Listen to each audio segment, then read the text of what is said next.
Bienvenue dans le cadre Building Blocks pour le financement des risques de catastrophe. Building Blocks est un cadre d'apprentissage et de ressources innovants qui aide les organisations à élaborer des systèmes de préparation nationaux afin d'accéder à des financements prévisibles. En fournissant un cadre structuré, le START Network favorise le renforcement de la collaboration, de l'apprentissage et de la coordination entre les pays et les organisations, ainsi qu'entre les acteurs locaux et internationaux lors de l'élaboration de systèmes de FRC. Building Blocks fournit un cadre en plusieurs étapes qui peut être suivi par les organisations membres à l'échelle nationale et locale. Pour accroître collectivement l'impact de leur travail, pour protéger les populations à risque et pour renforcer l'utilisation des différents services financiers par les membres. Il est conseillé aux membres de suivre le cadre Building Blocks à travers ces 7 composantes. La première composante concerne la stratégie, le fondement de tout le système. Celle-ci permet aux membres de déterminer les risques qu'ils souhaitent prioriser et les raisons de ce choix, puis de planifier leurs actions en conséquence. À ce stade, les questions suivantes doivent être posées. Qui sont les autres membres du réseau et les parties prenantes avec qui nous devons élaborer le système de FRC? Quelles sont les compétences, l'expertise et les connaissances de chacune des parties prenantes? Quels sont les risques et les catastrophes qui ont touché les pays en question par le passé? Quelles ont été les conséquences de ces dangers? Les flux financiers actuels sont-ils suffisants ou existe-t-il des lacunes? La deuxième composante se focalise sur les systèmes de qualité et de performance qui sont indispensables au succès de l'ensemble du cadre. Cette phase n'est pas autonome, ces étapes sont intégrées dans toutes les autres composantes. La deuxième composante s'assure que tous les objectifs progressent de façon à atteindre le but prévu et que tout enseignement tiré des précédentes interventions est pris en compte, de sorte à améliorer constamment le système. Les procédures de qualité et de performance développent les points suivants. Mobilisation et participation des diverses parties prenantes. Moyen de s'engager auprès de communautés. Moyen d'être redevable et de garantir une inclusivité dans la conception, l'élaboration et l'utilisation du système. Moyen de garantir un système entièrement dirigé localement. Les caractéristiques d'une solide stratégie pour les différents systèmes de FRC concernant chaque risque. Nombre de personnes qui seront protégées et qui recevront une aide. Les pertes qui seront évitées. Les plans techniques, opérationnels et qualitatifs des différents stades de chaque composante du FRC. Suivi et mesure des progrès. Réalisation d'auto-évaluation de la qualité des systèmes. Efficacité de l'activation de situations d'urgence et des interventions. Intégration dans le système des commentaires sur les enseignements tirés. La troisième composante concerne l'élaboration de plans de contingence et l'évaluation du coût des réponses. Les membres doivent élaborer les plans qui couvrent les besoins d'aide définis par les communautés locales pour les événements mineurs, modérés ou extrêmes, en s'appuyant sur les expériences passées. C'est ce que l'on appelle la planification de scénario.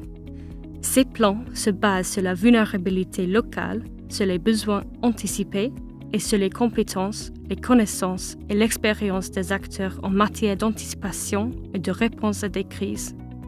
Dans le même temps, les membres doivent étudier le créneau dont ils disposent pour anticiper les dangers, car tous les dangers n'ont pas le même délai entre les prévisions et les conséquences. Par exemple, une prévision de sécheresse peut laisser plusieurs semaines ou plusieurs mois pour alerter les communautés du danger imminent et pour apporter l'aide nécessaire, tandis qu'un avertissement d'inondation peut ne laisser que quelques jours, voire quelques heures. La quatrième composante doit être élaborée en parallèle avec la troisième composante.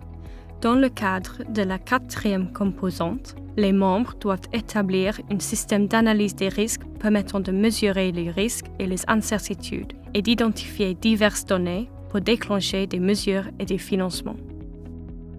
À ce stade, les membres doivent collaborer avec des experts scientifiques pour élaborer un modèle de risque statistique qui permettra de déterminer le délai d'exécution de la mesure requise et de définir les mesures possibles en fonction de l'exactitude des prévisions. Les modèles de risque et les plans de contingence ne suffisent pas à eux seuls à garantir que le financement et les mesures interviendront au bon moment. Les organisations doivent également évaluer leur capacité, mettre en place des organes de gouvernance et maintenir les dispositions prises au préalable pour assurer un parfait fonctionnement. La 5e composante traite des procédures, des accords décisionnels et des contrats entre les membres et les parties prenantes, qui peuvent inclure des groupes de travail technique possédant une expertise sur chaque risque pour diriger l'élaboration et l'utilisation de chaque système de financement, des protocoles d'accords et des contrats, des dispositions prises avec les organisations d'accueil, les pouvoirs décisionnels et de gouvernance entre les membres ou au sein des centres. Une gouvernance pour superviser la conformité concernant les fonds débloqués par la suite. Vient ensuite la 6e composante, qui définit la façon dont le système de préparation élaboré peut déterminer et convenir des instruments de financement qui débloqueront au final des fonds. Start Ready fournit les financements prévisibles, tandis que le Start Fund apporte des fonds plus flexibles pour les risques moins prévisibles.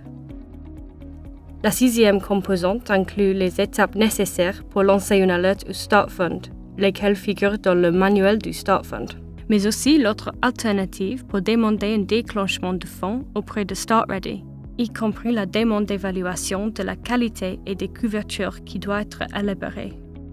Les budgets des plans de contingence doivent être intégrés dans le modèle statistique afin de déterminer le montant requis pour exécuter chacun des plans aux différents niveaux de gravité, ainsi que la fréquence moyenne à laquelle ces volumes de versement sont susceptibles de se produire en fonction des périodes de récurrence.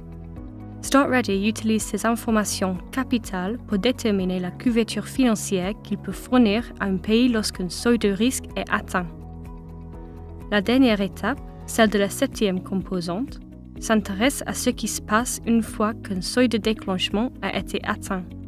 Cela inclut une triangulation et une vérification immédiate des données de seuil de déclenchement, des ajustements apportés rapidement en fonction de la situation en temps réel, la transformation du plan de contingence en un plan de mise en œuvre final, le déboursement des fonds.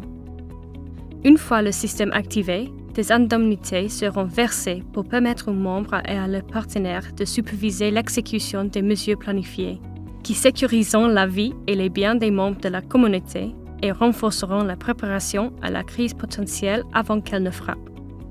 Lors de la réalisation des 7 composantes, les membres doivent examiner collectivement et régulièrement l'ensemble de la procédure de façon transparente et indépendante. Les points qui peuvent être améliorés doivent être reconfigurés dans la mesure du possible, afin que lors du prochain déclenchement du système de FRC, celui-ci ait un impact plus important. Il existe une banque de ressources en ligne qui fournit des recommandations supplémentaires concernant chacune des composantes et qui explique quels sont les principaux résultats attendus lors de l'élaboration du système. Il existe également une bibliothèque virtuelle qui permet aux membres d'accéder à des exemples de modèles et à des formations provenant d'autres membres du réseau qui peuvent avoir déjà entrepris ces étapes. Les membres sont vivement encouragés à insérer le contenu dans cette bibliothèque virtuelle afin que tout le monde puisse en profiter. Building Blocks est un cadre évolutif. À mesure que les membres du réseau acquerront de l'expérience dans l'élaboration collective de tels mécanismes, ils pourront s'informer mutuellement et améliorer ensemble les recommandations et les résultats globaux. Pour en savoir plus sur le financement des risques de catastrophe et télécharger le cadre Building Blocks complet, veuillez consulter buildingblocks.startnetwork.org.